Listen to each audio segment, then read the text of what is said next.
No meu vídeo anterior, eu dei 3 grandes críticas à direita, tendo feito um vídeo sobre os falsos conservadores. Hoje falarei do porquê o conservadorismo parece não ter qualquer tipo de resultado em suas empreitadas políticas. E também do porquê acredito que o Bolsonaro e seu governo são os maiores detratores do movimento conservador.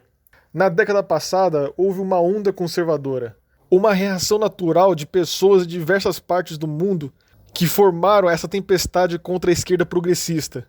Donald Trump foi eleito, o Brexit regaçou a União Europeia, e depois do impeachment da porca, o Brasil estava sob o governo do vampirão, que conseguiu fazer a política e o establishment se autocanibalizar. O governo dele tinha números opostos à da Coreia do Norte. Enquanto Kim Jong-un tem mais de 90% de aprovação, o vampirão tinha mais de 90% de desaprovação. Enquanto isso acontecia, a direita no Brasil ganhava cada vez mais força e relevância, quebrando certas barreiras e mudando o consenso das pessoas, mudando opiniões e desafiando as verdades impostas sobre nós pela catedral. Foi nessa época em que eu fui redpilado inicialmente, e acredito que muitos de vocês também. De repente, as pessoas começaram a se questionar e passaram a defender o capitalismo, desmentir sobre calúnias contra o regime militar de 64 e contra a Idade Média. Meu Deus, naquela época as pessoas estavam até mesmo falando de restauração da monarquia. O que te faz perguntar, o que aconteceu com a direita para estar nesse estado patético que está hoje? Entenda que é essencial para o establishment manter uma dupla narrativa para sustentar seu controle sobre a população que ele governa. Essa dupla narrativa é uma espécie de janela de Overton, onde eles permitem a existência de uma história a favor e uma história que finge ser contra, mas na verdade é uma mera oposição controlada. Moldbug chama isso de partidos internos e externos. Quando existe apenas uma única narrativa aceita, então é pura tirania, onde a força é a única que a impõe. Mas caso haja uma válvula de escape para que dissidentes possam, entre aspas, se revoltar, então você não precisará de repressão policial nem nada do tipo, já que a oposição está futilmente tentando ganhar um jogo em que eles não têm nenhuma chance de ganhar, na esperança de que na próxima eleição a vontade popular seja feita. Mas o que acontece quando essa barreira é quebrada? O que acontece quando uma terceira narrativa surge em um cenário de dupla narrativa?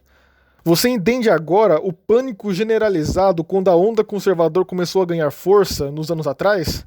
A política no Brasil era até então dividida entre o PT como partido interno e o PSDB como partido externo. A questão é que eles eram péssimos nisso. Qualquer um percebia que a diferença entre esses dois partidos é a comida que os seus apoiadores são associados. Mas os dois são ideologicamente idênticos em quase todos os assuntos. Além de acusações de corrupção para lá e para cá, e todo mundo começou a vê-los como farinha do mesmo saco. A dupla narrativa cai por terra e o caos se instaura. De repente, a presidenta porca cai em um processo de impeachment extremamente traumático e a política no Brasil vira uma bagunça. A democracia e suas instituições foram desmoralizadas. As pessoas começaram a se questionar e procurar por alternativas, além da dicotomia dos partidos internos e externos. Aquilo foi delicioso de se ver. Mas algo aconteceu nesse momento mais crucial. Uma tragédia aconteceu. Jair Bolsonaro foi eleito em 2018. Isso que estou dizendo pode parecer contraintuitivo, mas isso foi de longe a pior coisa que poderia ter acontecido. O primeiro e mais óbvio desses problemas é que a eleição serviu de catarse para todos os anos de governo esquerdistas. Finalmente temos um presidente conservador que vai botar ordem na casa, nós nos dizemos. Mas isso significa que agora que o clímax da onda conservadora já passou, a partir de agora é só queda. As pessoas se sentiram satisfeitas e realizadas e simplesmente voltaram para casa achando que tudo foi resolvido. Acabaram os grandes protestos e a insatisfação contra o sistema e as suas instituições corruptas.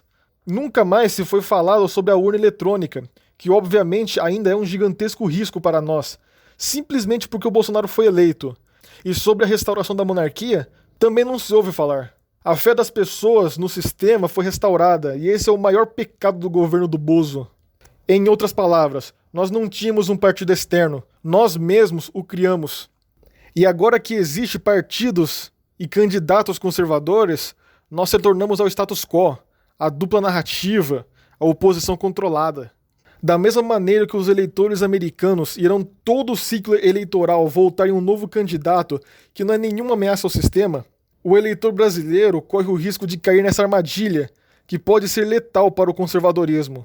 Políticos de direita tentando se infiltrar no Estado para tentar solucionar os nossos problemas não só se mostrou-se algo extremamente ineficiente, mas prejudicial à causa.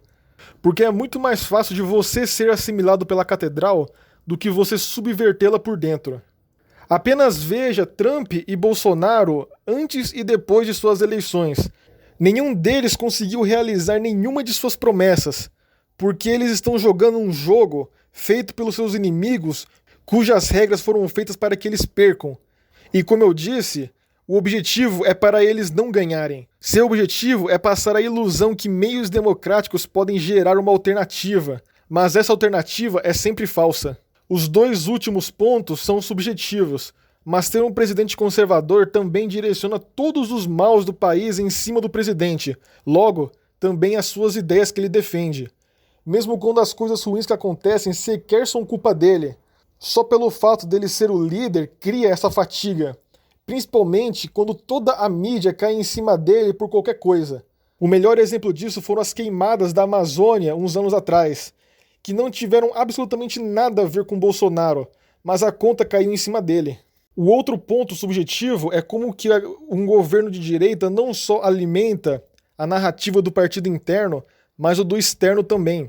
O melhor animal que descreve a esquerda é um tubarão, uma criatura vil que precisa constantemente estar em movimento, devorando tudo aquilo em sua frente. Caso ele pare, ele se afoga e morre. A esquerda estava se afogando na década passada. Já falamos sobre isso. A chama revolucionária estava se apagando. E então chega o mito e joga combustível em cima dela. A narrativa da esquerda depende do vitimismo. Por isso, eles procuram sempre por Hitlers embaixo da cama. Eles precisam de um fascista opressor para que eles se rebelem. Sem isso, eles são apenas um bando de histéricos. Mas agora tem fascistas no governo. A extrema-direita neonazista está em ascensão pelo mundo, diz a mídia. Logo, a narrativa da esquerda voltou a ter força. O melhor exemplo disso foram os tumultos raciais que ocorreram nos Estados Unidos uns meses atrás.